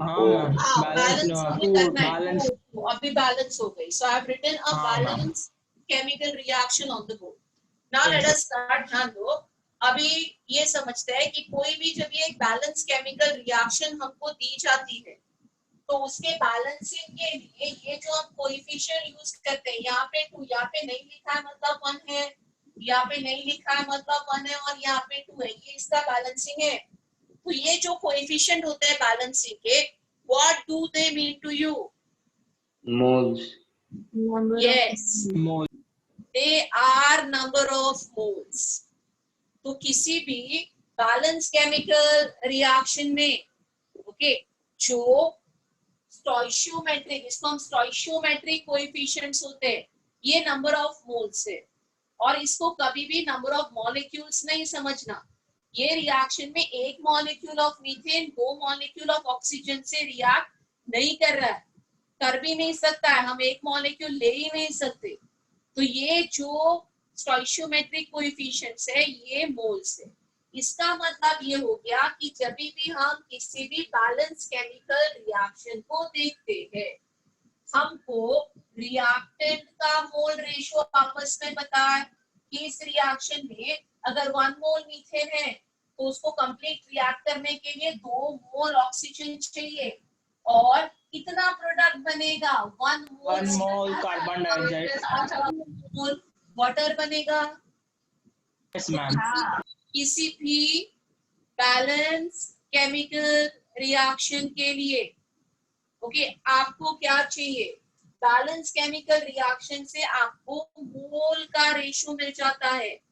And the minute balance chemical reaction से आपको मोल्स का रेशियो मिल गया, ये कौन क्या स्क्रीन पे डाल रहा है मेरे, किसी भी बैलेंस केमिकल रिएक्शन से आपको मोल्स का रेशियो अगर मिल गया तो आपके पास इसके मास का भी रेशियो है और वॉल्यूम का भी रेशियो है। ये पार्ट समझ में आ रहा है? मोल्स का रेशियो नहीं समझ रहा। मास नहीं समझ में आया, मोल्स के रेशियो तक समझ में आया? हाँ मैम, मोल्स के रेशियो तक समझ में आया। तो ध्यान दो, मोल्स का रेशियो कहाँ से आया? बैलेंसिंग से। बैलेंसिंग के जो कोएफिशिएंट है वही मोल्स का रेशियो है। मोल्स से मास के रेशियो तक कैसे पहुंचना है? ध्यान, 1 mole of methane means 60 grams of methane. हाँ ma'am. 2 mole of O2 means 64 grams of O2. तो अगर ये रिएक्शन को मुझे सेट करना है, अगर ये रिएक्शन को मुझे कैरी आउट करना है, तो 16 ग्राम मीथेन लेना है, और 16 ग्राम मीथेन को कंप्लीट रिएक्ट करने के लिए कितना ऑक्सीजन चाहिए? 64 ग्राम चाहिए। और फिर कितना CO2 बनेगा? 44 ग्राम्स बनेगा। कितना वाटर बनेगा? 36 ग्राम्स बनेगा। Because the minute mole comes, mole is connected to mass, mole is connected to number of molecules, mole is connected to volume, है ना? ये तो मोल कंसेप्ट बेसिक है। हाँ मैम। तो एक बार आपको किसी भी कंपाउंड के मोल्स के बारे में पता चलता है तो ऑब्वियसली आपको उसका मास पता है, ऑब्वियसली आपको अगर वो गैस है तो वॉल्यूम ऑक्यूपाइड पता है, और ऑब्वियसली आपको उसमें कितने मॉलिक्यूल्स है ये भी पता है। Your mole ratio tells you mass ratio, tells you volume occupied. This is going to occupy 22.4 liters. Ma'am? Yes, ma'am. And oxygen is going to occupy 44.8 liters at STP. Yes, ma'am. And CO2 is going to occupy 22.4 liters at STP. And I cannot comment on volume of water, as water is not in gaseous state. Ma'am बोलिए। Ma'am हम लोग CH4 का ही क्यों ले रहे हैं? हम लोग CO2 का भी ले सकते हैं ना? क्या CH4 का क्यों ले रहे हैं? CH4 का हम लोग ने 16 ग्राम लिया और फिर उसको एग्जांपल है। सुनो, कोई एग्जांपल नहीं। मैंने CH4 का 16 ग्राम्स अजम्पशन नहीं किया है, मैंने CH4 का मॉलिक्यूलर मास लिया है। ओके सॉरी ध्यान दो, एक्सप्लेनिंग। सबसे पहले ध्यान दो, कंसेप्ट सुनो मेरी बात।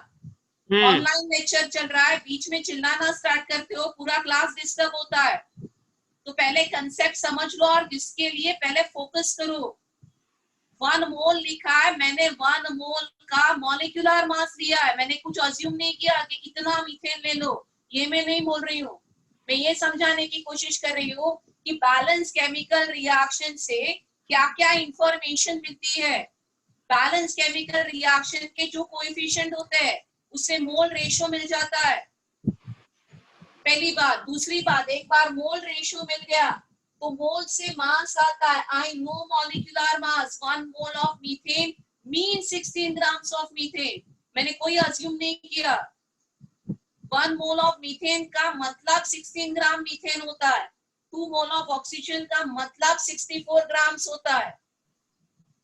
और अगर मैं इस प्रपोर्शन में मीथेन और ऑक्सीजन लेती हूँ तो मुझे कितना CO2 बनेगा ये समझ में आता है. Is what I am trying to explain you. What information we get from a balanced chemical equation. Is that clear?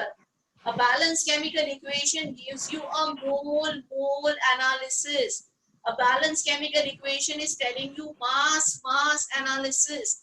A balanced chemical equation tells you volume analysis. Is that clear? Yes, ma'am. Yes, ma'am. किसी भी problem में अगर ये दिया है कि 32 grams methane से start किया तो कितना CO2 प्रोड्यूस होगा, क्या आप कैलकुलेट कर सकते हो? Yes, ma'am. कर सकते हो ना? तो 32 ग्राम्स प्रोड्यूस होगा. हाँ बेटा, 32 नहीं, 32 ग्राम मीथेन से कितना कार्बन डाइऑक्साइड प्रोड्यूस होगा? 88 8 ग्राम. ग्राम. 88 ग्राम. मोल सेम है, मास सेम नहीं है. अगर मैं कहूँ 1 मोल मीथेन से कितना मोल CO2 प्रोड्यूस होगा? 1 मोल. 2 मोल मीथेन से स्टार्ट करूंगी, कितना CO2 प्रोड्यूस होगा? 2 मोल. But 2 mole CO2 means 88 grams of CO2. तो स्टोइकियोमेट्री के जो प्रॉब्लम्स है उसमें रिएक्टेंट या प्रोडक्ट किसी के भी मोल्स दिए जा सकते हैं, मास दिए जा सकता है, वॉल्यूम ऑक्यूपाइड दिया जा सकता है और उस डेटा से किसी दूसरे रिएक्टेंट या प्रोडक्ट का मोल, मास, वॉल्यूम पूछा जा सकता है. Yes, ma'am. जो कि बहुत आसानी से बैलेंस केमिकल रिएक्शन लिख के कैलकुलेट हो सकता है. तो कोई भी प्रॉब्लम जब भी आप पढ़ो और आपको लगे कि उस प्रॉब्लम में किसी रिएक्शन की बात हो रही है तो सबसे पहले आपको क्या करना है? सबसे पहले आपको एक बैलेंस केमिकल इक्वेशन लिखना है. So any chemical equation related problem, your problem gets sorted, your problem gets solved the minute you write a balanced chemical equation. Because your balanced chemical equation provides you with so much of information. A balanced chemical equation से mole ratio, mass का ratio, volume का ratio, सब कुछ आपके पास readymade आ गया और उसके बाद में आप उसके बेसिस पे कोई भी न्यूमेरिकल आसानी से सॉल्व कर सकते हो. तो is that clear? What information you get from balance chemical equation समझ में आ रहा है? ओके, तो ये लो मिस सिंपल सा प्रॉब्लम दे रही हूँ. मिस अगर वाटर वेपर प्रोड्यूस होगा तो 22.4 लीटर आएगा ना? हाँ बेटा.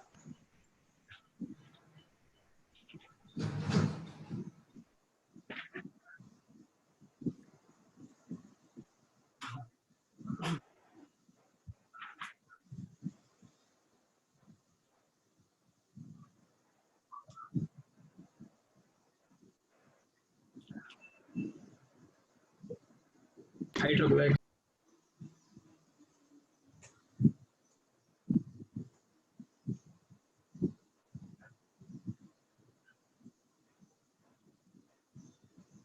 CaCO3 gives CaO and H2O. Ma'am, CaO plus H2O.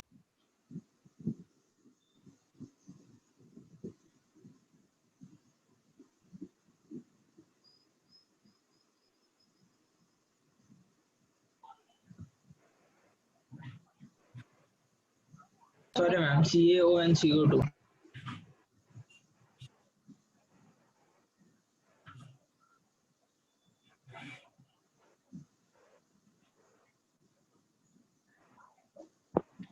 Solve करो इसका बैलेंसिंग लिखे.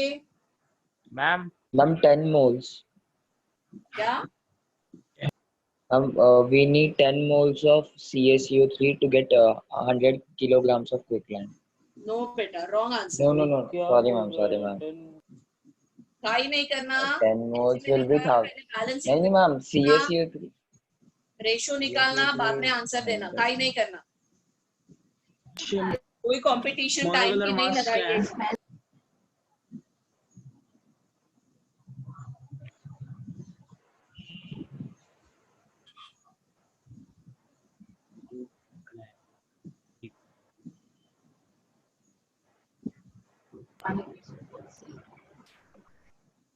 मैम बोलो। मोलिकुलर मास कैल्शियम का कैल्शियम का मास 40 है।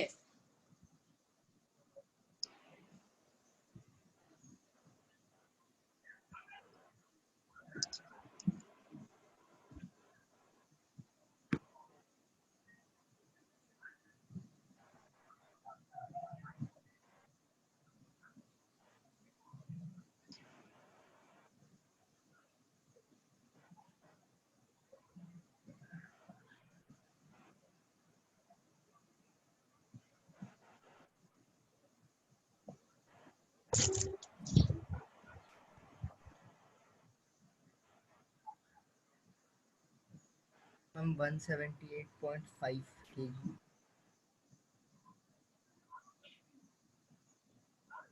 मैम 178.5। Yes, correct answer.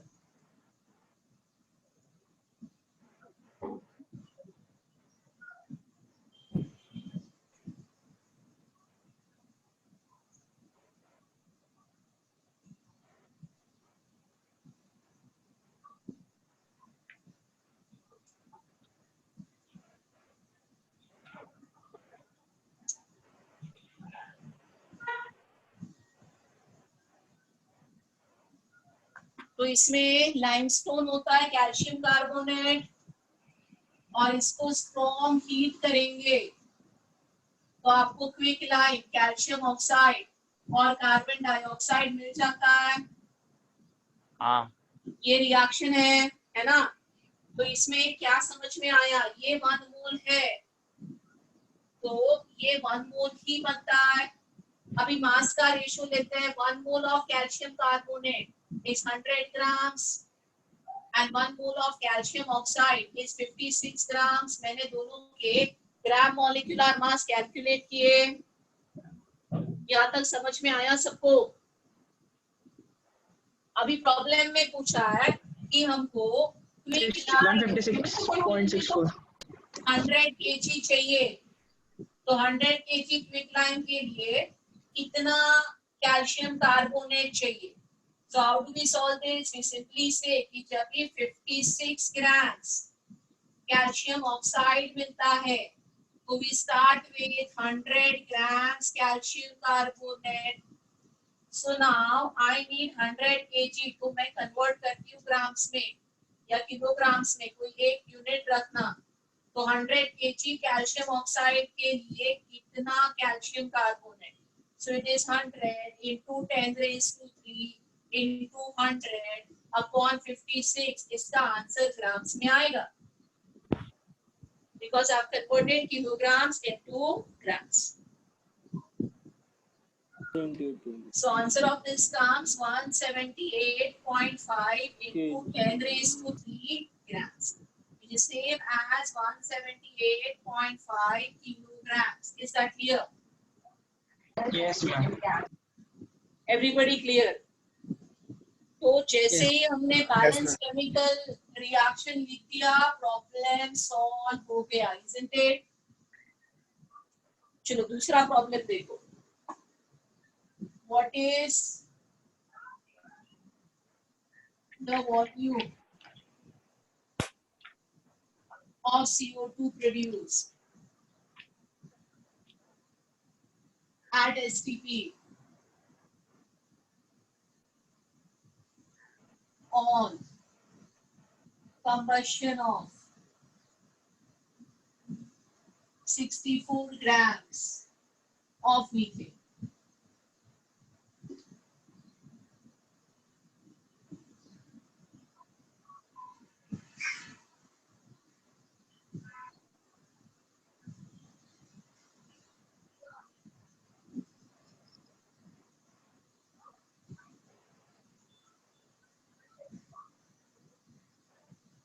$176 ग्राम।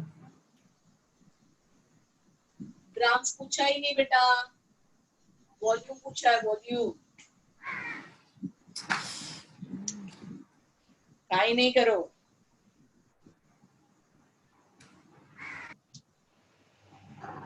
89.6 लीटर। यस, ये इक्वेशन मैंने अभी आपको डिस्कस किया था, उसी पे पूछा क्वेश्चन। ये बैलेंस इक्वेशन है इसका। तो सबसे पहले बैलेंस इक्वेशन लिखना है, मीथेन और CO2। तो अगर मीथेन 1 मोल है तो CO2 भी 1 मोल है। तो मीथेन 1 मोल है तो मीथेन 16 ग्राम्स होगा, और इसका वॉल्यूम कनेक्ट करना है, तो इसका वॉल्यूम होगा 22.4 लीटर्स एट SC। ठीक है, अभी प्रॉब्लम में मुझे बोला है कि मीथेन 16 नहीं 64 ग्राम्स है। तो 64 upon 16 grams, how many moles? Methane is 4 moles. तो मीथेन 4 मोल है तो CO2 भी 4 मोल हो गया, और 4 मोल का volume 4 into 22.4 liters, so that will be 89.6 liters at STP. Did you got this? ನಂಗೆ ಇದನ್ನ ಮೊಟ್ಲೆಲ್ತಾ ಇದ್ರೆ ಲೈಟ್ ಚೇಂಜ್ ಮಾಡಕ್ ಬರ್ತದೆ ಇಲ್ಲ. क्या बोल रहे हो? नो मैम, मैम वो 64 upon 16 क्यों लिया? 64 upon 16 number of moles calculate कर रही हूँ ना, कितने मोल्स है 64 ग्राम्स में, कैसे कैलकुलेट करेंगे? ओके मैम, समझा। मोल समझेंगे तभी आगे जाएंगे ना। 64 ग्राम दिया है मतलब कितने मोल? 1 मोल है तो 1 मोल होता है, तो 4 मोल अगर मीथेन है तो CO2 भी 4 मोल मिलेगा। यस मैम, समझ गया। तो मीथेन के मोल्स कैसे कैलकुलेट करोगे? Number of moles is weight in grams upon gram molecular mass. Yes ma'am, यही फॉर्मूला यूज हुआ है।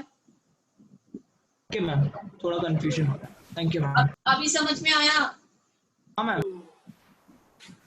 कोई दिक्कत है, डाउट है तो पूछ लो बेटा। नहीं है मैम। मैम फिर से समझ सकते हो? क्या बोल रहे हो? फिर से समझ सकते हो? हाँ, समझा सकती हूँ ना, ध्यान दो, अगर नहीं समझा है तो ध्यान दो। तो इसमें मैंने बैलेंस इक्वेशन लिखा सबसे पहले। प्रॉब्लम में दो चीजों की बात है, मीथेन एंड CO2, तो उसी की बात करती हूँ। बैलेंस इक्वेशन में मीथेन 1 मोल है, और 1 मोल मीथेन से CO2 कितना प्रोड्यूस हो रहा है? 1 मोल ही प्रोड्यूस हो रहा है। अभी 1 mole methane means how many grams? 16, और CO2 का वॉल्यूम पूछा है, इसके लिए मैंने वॉल्यूम लिखा। तो 1 मोल CO2 का वॉल्यूम कितना होगा? 22.4। अभी प्रॉब्लम में कहते हैं कि मेरे पास 16 ग्राम्स में कितना ग्राम मीथेन है? 64। तो 64 ग्राम्स को मैंने मोल्स में कन्वर्ट किया। 64 ग्राम मीथेन मतलब 4 मोल। तो 1 मोल से स्टार्ट करूंगी, 1 मोल CO2 मिलेगा। 4 मोल से स्टार्ट करूंगी, 4 मोल मिलेगा। यहाँ तक समझ में आया? 64 grams means 4 mole of methane. 4 mole of methane will produce 4 mole of CO2. बस उसके आगे 4 मोल का वॉल्यूम कर दिया मैंने। हाँ मैम, समझा मैम। 4 मोल का वॉल्यूम होता है 4 into 22.4। यस मैम, समझा मैम। Thank you. ओके, बस और एक लास्ट प्रॉब्लम कर लेते हैं and that's it for today. Yes ma'am.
67.2 liters. 44.8 liters. कितना? 44.8 liters. बच्चा वाटर लिक्विड है, उसको वो 22.4 नहीं चलेगा और तेरा एनीवे आंसर रॉन्ग है। Okay, ma'am. Sorry. Water state में होता है ना, वॉल्यूम थोड़ी पूछा है, हाउ मच वाटर मतलब मास बोलना है तेरे को। Ma'am, 2 moles, that is equals to 36, ma'am. 36 gram. Balancing ठीक किया? बैलेंस इक्वेशन ये नहीं है ना, अभी इथाइल अल्कोहल का कंबशन का इक्वेशन बैलेंस करना है। Ma'am, 6 moles of H2.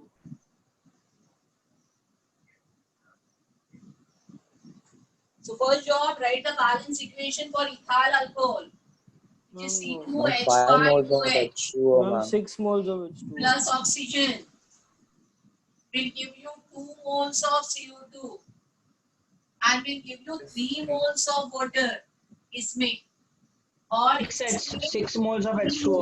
O2 रहेगा। तो अभी हमको इथाइल अल्कोहल और वाटर को मैं कनेक्ट करूंगी, जैसे प्रॉब्लम में बोल रहा है। तो 1 मोल इथाइल अल्कोहल का कंबशन करते हैं तो वाटर बनता है 3 मोल। कोई दिक्कत है इसमें? No, ma'am. No, ma'am. बस अभी 92 ग्राम दिया है।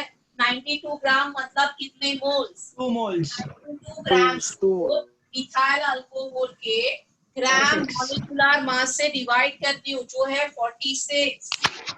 12 gram. So how many moles I have? 2 moles.